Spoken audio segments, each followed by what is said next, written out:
Vice Chancellor,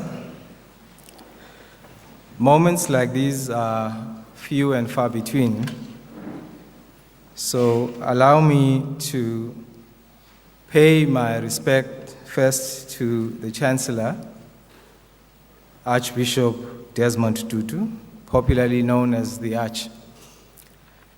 And I do so on behalf of all of the young people of South Africa. It's a mandate that I bestow upon myself. The Arch is somebody we regard as our first moral citizen in this country. He has remained a very dependable and consistent voice against the abuse of human rights. I have fond memories of him leading a delegation of religious leaders to lay to rest the remains of Steve Biko. And he did something that I think is important when we remember people like Steve Biko. He did this in a manner that focused on his life rather than the unfortunate circumstances surrounding his death. For we celebrate him for the contribution he made primarily during his life. I also have memories as a young South African of the Arch at the funeral of Mklenge, parting a crowd of people who were in the process of stabbing to death a supposed informer that was in the crowd. His cassock was full of blood. And he's done this consistently and led us as the leader, of course, of the Truth and Reconciliation Commission, urging us to accept that it is perfectly imperfect, but is nevertheless a step to take this country forward. And of course, our most recent memories of him are consistent with how he has approached all of this, him dancing at the World Cup opening concert in Johannesburg. Thank you for providing us with that leadership. And I think you represent a diminishing stratum of South Africans, and perhaps one that we shall come to replenish through crowds such as this. Now, were I his advisor, I would make sure that he does not announce in public his resignations, because he gives people like me ideas about how to get hold of him and when to get hold of him. And so now that I know that he's stepping down from the university, I may be one of the first to fill that slot that he had at this university. Chancellor, Vice Chancellor, I'm here together with my brother, and it is our honor on behalf of the Biko family, my mother, Mrs. Nkosinathi Biko, and the Steve Biko Foundation, to accept this honorary degree bestowed posthumously on the late Bantu Steve Biko. A few days ago, I had the privilege of turning an exact decade older than Steve Biko was at the time of his death. And since the age of 15, I have had the responsibility of representing his legacy and the Biko family in many places around the world. It's most touching whenever such recognition emanates from home, and so we are very humbled.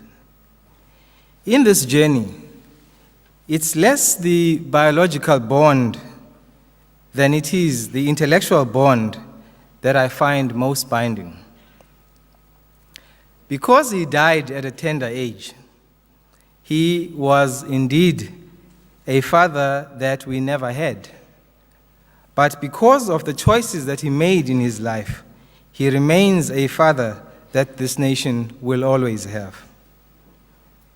Central to the teachings of Steve Biko was the challenge that he posed of linking consciousness of self and, in his case, the Emancipation Program. It was a challenge to awaken the oppressed perception of self through self-discovery.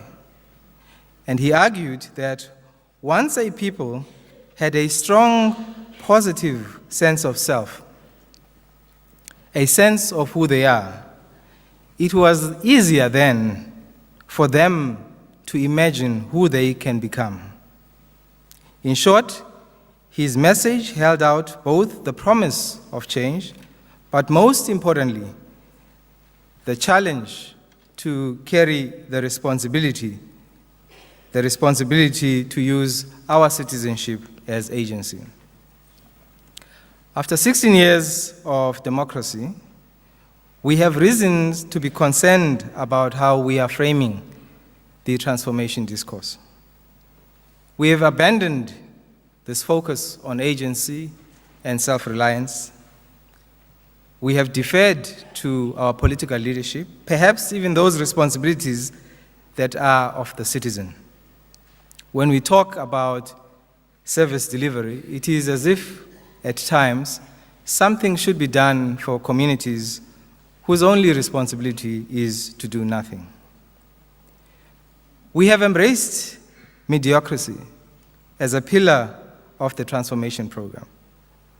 We have an increasing appetite for racism and racialized ethnic relations, as if we do not come from a political history such as we have. And I think that we have yet to have a critical discourse on what it means to be South African. In fact, one of the most unfortunate things about 1994 is that whereas we should have done that, we palmed off that responsibility to Bishop Tutu and the TRC, and we didn't do that as citizens. I trust that this award will remind us of the importance of some of these issues.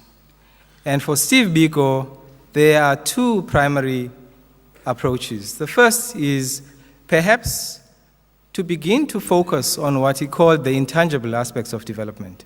I think we've articulated our development agenda as a country very succinctly when it comes to things like roads, houses, water points that have to be provided to our people. But less so when it comes to the things that speak to the soul of the nation. I also think that it is time that we look at programs such as you have gone through as one step towards becoming citizens in this country. I think a lot of the programs are around building professionals, and we know that whereas that is important, it is not the be-all and end-all. Our biggest crisis recently was caused by professionals, bankers. And we are saying that we need to take the step from being professionals to being citizens.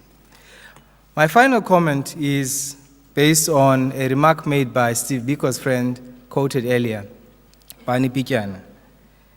Bani says, in an interview I did with him some time ago, that Steve Biko, who went to school to study medicine, perhaps would never have become a doctor.